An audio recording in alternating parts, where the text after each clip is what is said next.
It is time for our interesting stories chat with Richard Southern, and reports about aliens are easy to dismiss, but it carries a lot more weight when it comes from a Harvard professor. It sure does, Melissa. Avi Loeb is his name, a Harvard professor of science and one of the few academics, mainstream academics, willing to look into this. He may have found something interesting. Loeb was looking into a big object, 500-kilogram object, that crashed into the waters off Papua New Guinea in 2014.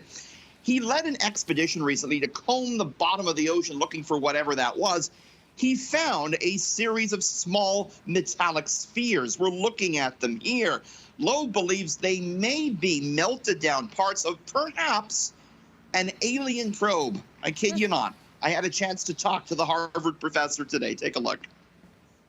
Given that it was very strong in terms of material composition and also very fast, we allowed for the possibility that it might be technological in origin. Just imagine Voyager in a billion years from now colliding with another planet.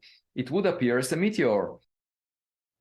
What he's doing now is he's sending these off to major labs around the world to have a better look at their composition to find out whether or not they are alien technology. He says he's going to have the results back in a few weeks. We're going to stay on top of it. I had a half-an-hour interview with him on this and all sorts of other stuff.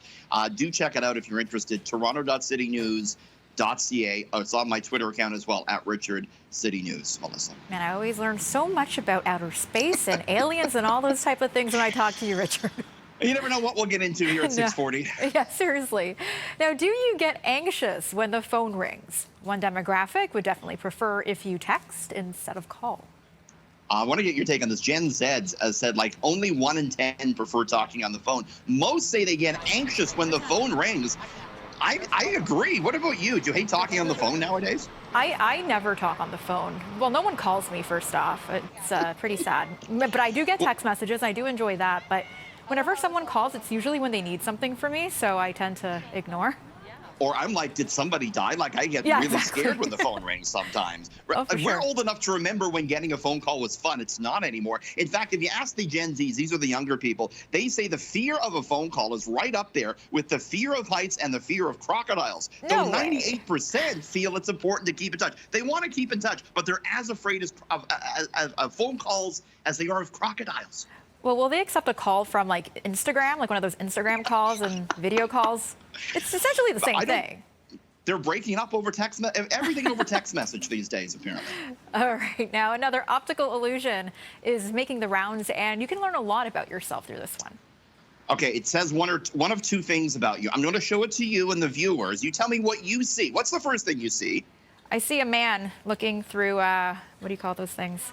Binoculars. Thank you, Laura. Now, that's what I saw.